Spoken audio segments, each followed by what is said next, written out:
इमानतदारीला लोकसभेला मी काम केलं, छाती ठोकपणे मी समाज नाराज असताना सुद्धा यांचे सगळे माणसं त्यावेळेस बजरंग बाप्पाचं काम करीत होते।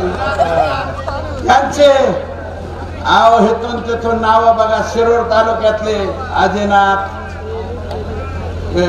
उमरवाड्याचा आजीनाथ गवळे कोणाचं काम करत होता मागच्या लोकसभेत, दक्षिण तुपे कोणाचं काम करत, किशोर खोले कोणाचं काम करत होते, आणि मग हे तर भीमराव धोंडेंचे गोचिड